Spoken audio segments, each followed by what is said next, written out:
Wow.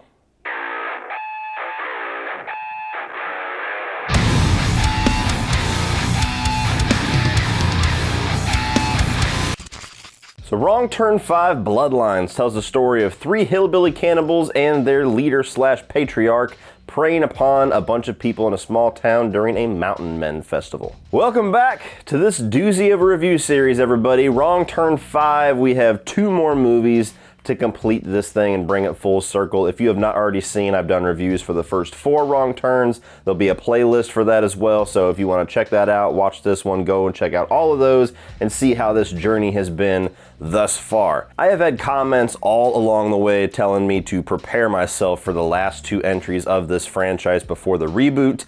Even a lot of comments that were saying that, 3 and 4 were god-awful. I was like, all right, I watched them, and you kind of oversold it a bit. You guys didn't oversell shit about this one. This movie sucks ass. I was actually kind of surprised how much I hated it, because usually when I walk in with really low expectations, I'm the guy that walks out going, oh, come on. Like, yeah, it was bad. It was bad, but like, you made it sound like it was gonna be torture. Wrong Turn 5 Bloodlines is one of the worst slashes I've ever seen in my life. But before I get into all of the nitty-gritty of this movie and what I liked and really hated, I have a very special thank you and a shout out to my buddy Stay Metal Ray. I had a very scary situation the past couple of days where the royalty-free song that I have used for nearly 3 years in my intro and my outro and even other places in some other videos was fraudulently claimed by another person that put vocals over that track and then claimed it as their own, and I started to have videos dinged for this, meaning that any video I used that song on, the monetization would go to this person. Well, I wasn't going down without a fight. I think I pretty much took the person down. I threatened legal action, and I'm not even the person that holds the copyright for that song, so hopefully that is gone and done with. But in that, I really needed a new intro track and a new outro track, and Stay Metal Ray is a channel on YouTube that is really successful. I've seen a lot of growth from this guy's channel over the last couple of years, where he does a lot of guitar instructionals, guitar reviews, amp reviews, and does just a lot of things. If you are a guitar whore or a rock and metal whore, that is the channel for you. And I reached out to him and asked if there was any possibility, if he has any knowledge of recording, if he is able to throw together a track for me in the next couple of weeks. Less than 24 hours later, he had both tracks to me, and they are awesome. So you saw the new intro, and you will hear the new outro at the end of this video. Ray, you are the fucking man. I don't care what you say, you are the man.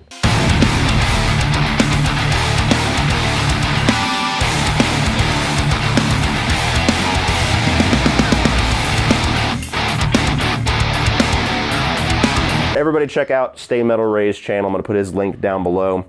He's an awesome guy, awesome YouTuber. If you're a guitar nut or a metal fan, please check out his channel. So starting off with the positives for Wrong Turn 5 Bloodlines, the very beginning of the movie, after like the first, maybe 5, 6, 7 minutes, there's a title card where somebody gets their hand severed and it's sitting there twitching, and it says Wrong Turn above it, and then it goes, whoosh, and then goes to 5. I kind of thought that was cool. That's it. One mixed aspect, you have Doug Bradley that is brought into the franchise at this point. Strange place in the franchise to suddenly bring a horror icon like Pinhead in. I feel like you could have utilized him pretty well in the other movies. But nonetheless, Doug Bradley randomly shows up in this. He is the leader slash patriarch slash father of this. I don't know if he's supposed to be the gas station attendant guy from the first 2 movies, because this is a prequel. It's continuing off the 4th film. But he is the leader of our 3 antagonists, Sawtooth, One Eye, and Three Finger. The good part about his performance is that compared to everybody else, this dude might as well be given an Oscar-worthy performance, because he's the only guy that's even barely trying. Like, he has the charisma, he has some of that gravitas that he brought to Pinhead here, but at the same time, almost the entire movie, he is relegated to a jail cell. That is his entire story arc in this film, is that he gets caught by the police trying to kill some people, he gets thrown into a jail cell, and he just talks shit for about an hour plus. Oh, and, you know what I was saying about vision? You have somebody like Doug Bradley in here, which for horror fans, automatically just that name is going to elevate it somewhat. And you clearly know when you're running the camera that he's the only person trying, and you waste him like that, you're an idiot. Speaking of idiots, let's just go ahead and move on to the negatives, because this is the rest of the review. From here on out, we're shitting on this movie. The three main antagonists that we have followed thus far were never the brightest bulbs, but they are fucking morons in this movie. They are literally cartoons. Like, the first time you see Three Finger, he's like... They sit around and they look dumbfounded. Every single time Doug Bradley is like berating them, they're like 4-year-old children, like, oh, what did I do? What's going on? First of all, if you follow these characters the way that we have, I don't buy for a second that they would take any shit from Doug Bradley. I don't care if that's their father or whatever storyline they want to give me. I don't care. The way that he is just talking down to them, these guys never cowered down at all in any of the movies, except for maybe the moment where they ran away from the kids in the fourth film and got in the jail cell. I don't buy it. They're ridiculous. They are horrendous villains. The makeup, the prosthetic work on all of the three main antagonists is dreadful. Like, you can actually see where the seams are from the plaster of like Three Finger, for example. You can see the little curve over his mouth, and the skin tone does not match.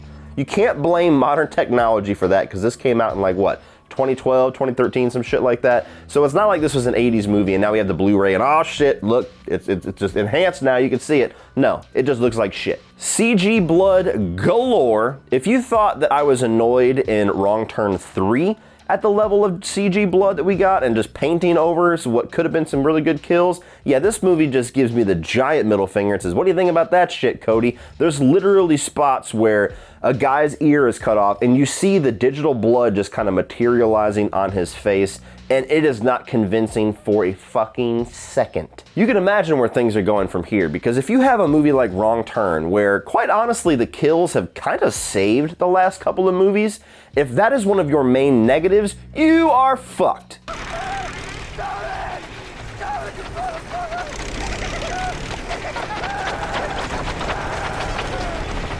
Kind of going back to what I said about basically every single actor in this movie, aside from Doug Bradley to a degree, is just a shit actor that is putting no effort and is not convincing whatsoever. Doesn't really help that their dialogue is a pile of shit as well. Almost every single line, every single moment that they try to have like genuine character development is laughable. There's a scene in the middle of all the carnage where two characters get done fucking and they have like a 5-minute conversation about, come on baby, I know that, you know, we're just dating, but you're gonna go to New York, but I'll go with you. I'll follow you. I love you. And she's like, bitch, I'm getting the fuck away from you. And it's just, it's hilarious. Like, why are we spending time on this? Of all the things that you could pause the movie for, you want to give us the most cliched, oh, I want to get out of my town marriage proposal failure? No, that don't work. Even when the movie tries to be clever. Like in the first act, there is a line by Doug Bradley where he literally calls the other three antagonists pinheads. Fuck you. You do not get to do that. That says a lot about how shitty your movie is if I'm telling you that you do not have the class to mention the Hellraiser films. Thus far, this movie clearly has the weakest budget of any of them. I mean, it looks like they made the movie for maybe $100 because the whole movie, aside from some woods, which, you know, nature, you just have all of it right there. You don't have to pay for any of it. The actual set of this town literally looks like it was made for a couple $100. I mean, it's just like this cheap, plastered, immaculate, not aged whatsoever, like 4 or 5 building town that has like this Old West vibe to it because it's just a bunch of little fucking pieces of building next to each other. There's even scenes where they turn a corner and where they didn't have the budget to film, to make the rest of the street, they just put like a big truck across the street and you're like, wow, you couldn't even afford a second block. All topped off with the rotten ass cherry of the fact that the third act of this movie is so miserably mean-struck that I could not enjoy a single moment of it. It's really weird when you have a movie that is a slasher film, that is literally a movie where you watch people get murdered for entertainment, and they cross the line of that not being entertaining anymore because they are just so sadistic with what is going on. There's literally like a 15-20 minute stretch to where you get the most innocent girl of the bunch that has the most hope getting her eyes gouged out and just incessantly crying for the next 20 minutes of the film, and you just feel horrible that she's sitting there and she's now blinded. And then you have the other sheriff, who's the other survivor, who walks into a trap where she is forced to disembowel her husband unknowingly, and then he gets blown the fuck up. And then she gets strung up and tortured and given the choice of burning alive or blowing her own fucking head off with a shotgun. And all leading to the moment where the innocent girl that has now lost her eyes has finally escaped. She's just clinging on to life, clinging on to hope, just to get picked up by the antagonist. And they have this maniacal laugh because he basically tells her, we're gonna take you back to our house, we're all gonna fuck the shit out of you, and then we're gonna slit your throat. And that movie basically leads you to believe that's exactly what happens after the credits roll. 20 minutes straight of just feeling like a garbage human being for even watching this for even the smallest shred of entertainment. Like, not very many slasher movies do I get that way with, but this one, aside from being just terrible all around, then makes me feel like shit for watching it. What value do you fucking have, Wrong Turn 5 Bloodlines? Tell me. I'm all ears. All in all, guys, this by far, by a landslide, by a country mile, is the worst of these films thus far. And God help me if 6 is on this level or possibly even worse. I can forgive some of the things about the other ones. I can even understand or appreciate a certain slasher fan that might say, hey, you know, I have some silly fun with the Wrong Turn movies.